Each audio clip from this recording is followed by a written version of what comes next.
Isinugod sa ospital si Pangulong Kuting Jr. matapos umanong atakin sa puso nitong umaga.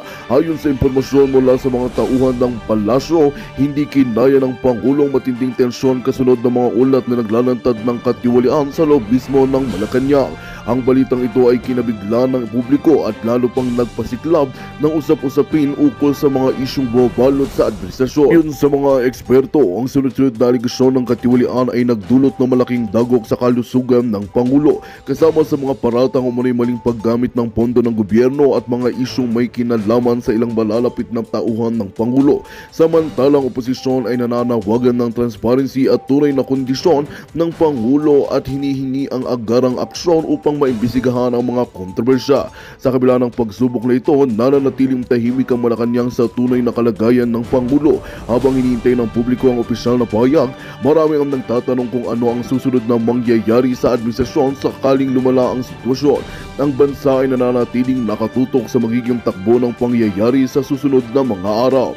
At yan nga ang balitang ating pakakatutukan. Ngunit bago ang lahat, siguraduhin mag-subscribe at i-hit ang notification bell para sa patuloy na pagtutok sa mga sulyap ng bagong balita sa tunay na boses ng masa.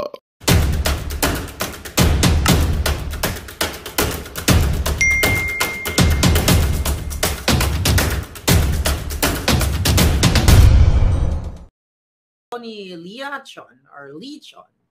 So talaga namang makabuluhan ang ating pag-interview sa kanya dahil natukoy talaga doon sa ating interview na ang punot dulo ng lahat ng problema sa bayan, lalo na dito sa PhilHealth, sa 90 billion ang program, 90 billion fund na nilagay sa program funds, na pag-usapan namin kung sino ang may basbas, at sinong may basbas, kundi ang Malacanang, sinong nasa Malacanang, si Lisa Tanas, si Bangag Jr., and kung sino-sino pa. Ngayon, mga palangga, bago natin pag-usapan itong, actually, nakakagalit dahil habang, nakakagalit ang mga nangyayari sa Pilipinas. Lingid sa inyong kaalaman, habang ang mga kongresista, mga jutang Ginemes, ay nagkakagulo. Actually, nanggigipit, nanghaharas sa vloggers, sa Pilipino, sa mga Duterte, but more on sa Filipino. Habang sila ay ginagamit sa pera ng bayan, kasabwat pati ang mga kaparian. Putangay na parang ayaw ko nang maging Katoliko kung ganito lang naman ang mga paring mga jejemonyo. Alright, let's talk about that later. Breaking news ito, actually kahapon, mga kababayan ay may tumawag sa akin. Sino yung tumawag? Okay, of course, concern na concern, ito ay taga-Ayala, Alabang. So nung tumawag siya sa akin, chinek ko yung balita, wala pang balita about dun sa sinabi niya. Pero ano ang nangyari? Ayon sa ating puting ahas na taga-Alabang, Alabang na naman, di ba? May naganap nung nakaraang araw na pag-raid ng mga kapulisan. Okay? Na mga kapulisan, team effort. May PIDEA sa isang manufacturing ng pulburon manufacturing. Remember, ang BFF ni Marcos Jr. na si Mark Anthony Sayarot sa Alabang din nahuli. 2 bahay ang nirentahan niya doon at yan ay nakalagay sa media, but recently, this year, ay napawalang sala si Mark Anthony Sayarot. So, a few days ago, lingid sa kaalaman ng taong bayan habang abala ang mga buwaka ng Ginemes sa Congress at ang kanilang mga alipores sa media. Kayo naman, mga jutang Ginemes, mga media kayo, hindi nyo ginagawa inyong trabaho. Ito'y ayon sa ating informante na nagkahulihan doon sa Alabang. Pero ano nangyari? Ang ginawa po ng drug lord o ng pulburon lord ay ipinagmalaki pa na BFF o kaibigan niya si Liza Tanas. Ano ang nangyari? According to our source, tumawag itong Pulboronic Lord. Hindi pa lang pinangalanan kung sino yung Pulboronic Lord. Pero one thing ang sigurado, ang ating informante ay tumawag kay Liza Tanas at kay Bangag. More on kay Liza Tanas. Na eto, hinuli ako, dinadampot ako dito, gawan mo ng paraan. Ano ang nangyari? More on ganun ang conversation according to our source. Then, alam nyo ba? Alam ng media ito. Kasi, ayon sa ating informante, may kasamang media doon sa Alabang. So, ang ginawa, pina-stepleran ang bunganga kung sino man yung media na yon. Ang ginawa ni Liza Tanas, according to our source, pinadalhan pa ng security. Ang ginawa ni Bangag Jr. at ni Liza Tanas, pinadalhan pa ng security, PSG, itong nahuling drug lord, ayon sa ating source, mga palaga, ayon sa ating puting ahas. Kaya nga, sabi ko sa inyo, hindi ka ba magagalit habang ang mga media na inimbitahan, may mga matitino pa tayong PDEA dyan eh. Okay? Na mga pulis, akala nila siguro, okay? According to our source, hindi nila alam na may kaugnayan ang Pulboron Lord kay Liza Tanas at kay Bangag o kakilala. Kaya nung nahuli, ay tumawag lang kay Liza, nagmalaki pa ang Pulboron Lord. Nagsigasigaan pa daw doon, kaya sabi ko, saan pupulutin ang taong bayan? Tumawag sa bangag na gobyerno at pinadalhan ura-urada ng PSG o ng security. Sino ang nagbabayad ngayon para sa security? Taong bayan, PSG. Alam mo, talagang double, triple trouble, quadruple trouble ang nangyayari sa Pilipinas. Walang mahuhuling drug lord, Pulboron Lord. Kasi nga, paulit-ulit natin, magkasabwat sila. Kayong mga taga-Alabang, alam nyo to. Ang nahuling Pulboronic manufacturer, alam din ng media ito, mga kababayan. Hindi lang isang media. Maraming media na nandoon kasi alam nyo naman, kapag mga ganitong operation, ay kinukontak yung media. You know that already. Pero dahil tumawag kay Liza Tanas, ngayon magwawala na naman, magbabartek na naman si Liza Tanas, at kay Bangag Jr. na hinuli nga yung kakilala nila, ayun, pinatahimik, pinashut up ang mga bunganga ng media. Ngayon, bayan kong mahal, mga palangga ko, saan kayo hahantong?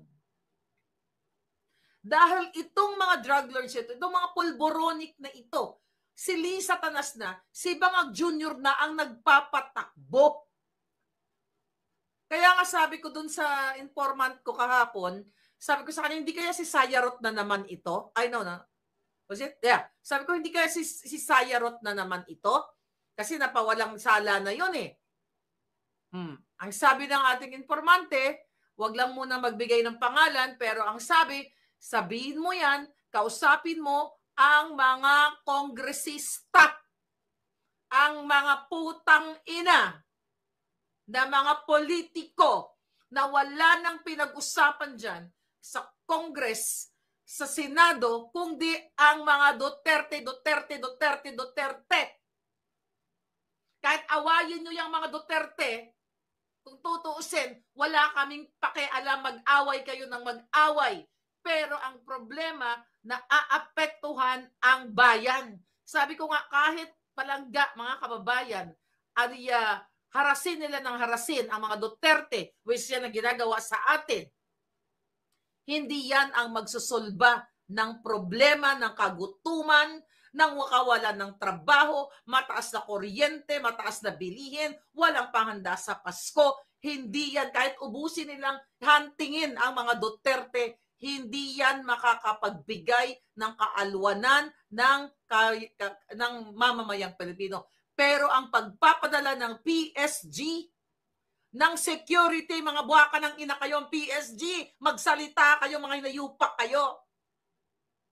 Isang buton, Adictos Benedictus Marcos Jr., yung mga puki ng inang mahayop na yan, susunod-sunod kayo dahil you have to follow your commander-in-chief.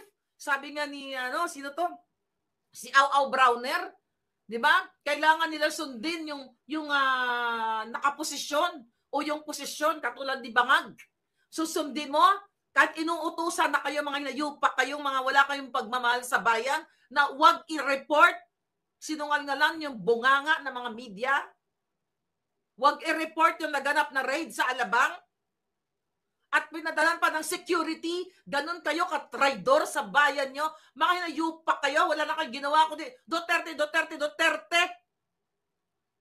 Alam na namin na ang target nyo, Duterte.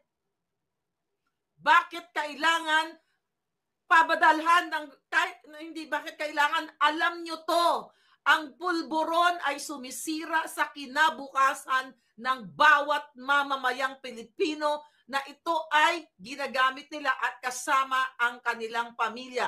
Bawat adiktos na mga kabataan, tatay, nanay na nalulong sa pulburon dahil pulburonic lord na mafia na si Bangag Jr., kartel na yung puki ng hayop na yan. Ngayon, bawat pamilya, kayo ay para mga nauupos na kandila dahil sa problemang ibinibigay sa inyo ng pulburon, na ang protector si Lisa Araneta Marcos aka Satanas kidnapper pa, at si Marcos Jr. Now, ito mga putangay na mga pari na ito na nag-file ng impeachment, third impeachment kay Sara Duterte, kay Inday Sara, anong pagsasalarawan nito mga palagay? Itong mga hinayupak na pari dyan, maari yan ay nasungal-ngalan na ng pera ng bayan gamit ang mga rebelding makakaliwang grupo. Bakit kamo? Di ba may tinatawag tayong separation of state and church? Pero may karapatan ang mga pari na magsalita patungkol sa nangyayari o na nararanasan ng mga taong bayan. Okay na sana yun. Now, sige, dahil yun ang paniniwala nila na may 125 million na confidential fund, yung binabato nila kay Inday Sara na ipaliwanag na. Pero yun ang target nila. Sabi ko sa inyo, last year pa lang, ako ang pinakaunang nagsabi sa inyo na ang natatargetin ni Lisa Tanas, ni Bangag Jr., ni Martin Romualdez, ang mga vloggers, si Pastor Kibuloy at si Sara Duterte. Dahil i-eradicate, pupuksain nila lahat ng mga kritiko, haharasin, kakasuhan, at ito'y nangyayari ngayon. Ngayon yung mga pari na to, mga buwaka ng Genemes na yan, nagdadadakdak sila na yan, ganun pa rin. Yung tema ng kanilang mga drama na 125 confidential fund, plunder, chuchu-chuchu, pero tahimik ang mga putang inang ito sa kidnapping na ginawa ni Lisa Marcos ni Bangag Jr. nang ngidnap ng 2 bata. Tahimik sila sa pagsisinghot ng isang presidenteng authenticated bangag. Authenticated by the expert dito sa California. Tahimik kayong mga yawa kayo, kaya kayong mga Katoliko na katulad ko, wag na kayo magsimba dyan sa mga pari na yan, sino man yung mga nayupak na yan, dyan sa simbahan nila, wag na kayong magsimba. Dumiretso kayong magdasal sa Diyos. Dahil yung mga buwaka ng inang paring yan, mga demonyo yan, ang sinusunod nila ay ang impyerno. Why? Kung para sila sa inyo, 125 million pesos ipagpalagay na natin, pagbigyan na natin ang kanilang kahibangan. Nanilunok ni Sara yung 125 million for the heck. Pero tahimik ang mga buwaka ng Genemes sa 1 billion a day na flood control project na harap-harapang binaboy kayong lahat dyan sa Pilipinas na ipinagmalaki sa SONA, then the next 2 days, Inanod kayo ng baha. And now, itong mga nayupak na pari na to, walang testamento o statement patungkol dito sa PhilHealth zero budget or zero subsidy na ang maaapektuhan dito ay buong sambayan ng Pilipino. 110 o more than that, 120 million Filipinos, well, minus siya, medyo may pera-pera, di ba? Yung mga Pilipinong salat sa pera, mga Pilipinong walang kakayahang magbayad sa pribadong ospital, itong mga hinayupak na pari ito, nakipag-connives sa kay Lisa Tanas, sa mga makakaluwang grupo para mag-file ng impeachment, pero tahimik sa ginagawa ni Marcos Jr. na panggigipit, tahimik sila sa pagpopoliticize, paggamit ng ayuda para bayaran ang mga tao, bilhin ang kanilang pagkatao sa halagang supposedly 10,000 pero 1,000, 1,500 na lang ang napupunta dito sa mga ayuda, akap-akap ng mga hinayupak na to kasi binubulsa ang bilyon-bilyong piso. Eto ba? Gusto nyo ba maging Katoliko o baka naman hindi? Pari yung mga yan. Baka sila ay talagang rebuilding grupo na nagpapanggap lamang na pari. Pero malupit ang nangyari dyan sa Alabang. Babalikan ko. At naririnig nyo ako, mga yawa kayo, kayong mga huwad committee, sooner or later, mabubura kayo sa mundo. I don't know, dahil napanaginipan ko yan, di ba? Na mabubura kayo. Kung sino man ang magbura sa inyo, burahin kayo na parang mga lamok na sip-sip ng dugo ng bawat Pilipino. My God, mga palangga, nakakagalit. Bakit ngayon? Well, there's no point actually na manawagan ako sa PNP chief dahil magkakasabwat sila. There's no point na manawagan ka sa AFP chief at sa PIDEA chief at sa NBI at sa DILG dahil magkakasabwat sila. Manawagan ka na tignan nyo to. Bakit tumawag yung Pulburon Lord kay Lisa Tanas, tapos imbis na hulihin, pinatahimik ang mga media na present doon, then nagpadala pa ng PSG si Lisa para proteksyonan according to our source. Wala na po. Sabi nga ni Dr. Tony Lichon kanina, di ba? Kailangan ang taong bayan mag-isip-isip kayo. You have to have courage to speak up. Dahil ito'y issue ninyo, yung PhilHealth, at itong ginagawa lahat. Di ba? Wala na po kayong pupuntahan na institusyon ng gobyerno.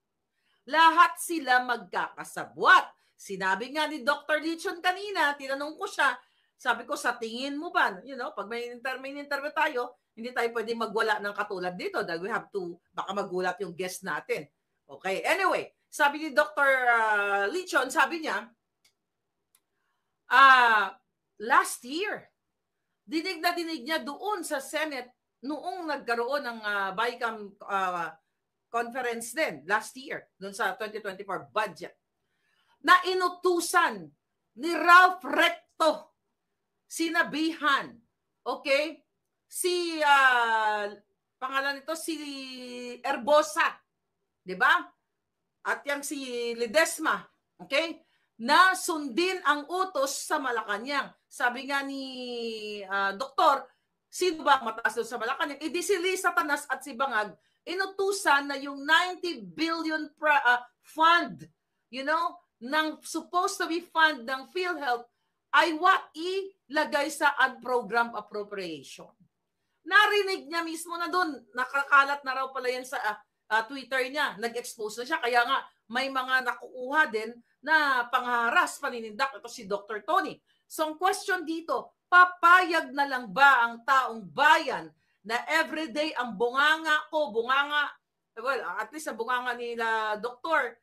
Lichon ay hindi katulad ko, malumanay and everything. Ang mga vloggers natin na araw-araw na nagsasalita laban sa kademonyohan ni Lisa Tanas ni Bangag Jr., eto na lang ba ang kayang gawin ng Pilipino na kayo ang naaapektuhan dito sa PhilHealth? Sinabi dun sa usapan namin kagabi, kanina na sobrang nakakaawa yung Pilipino na mamatay na lang ang Pilipino, maaring kamag-anak ninyo. Dahil unang-una, wala kayong pera, hindi kayo makapunta sa ospital.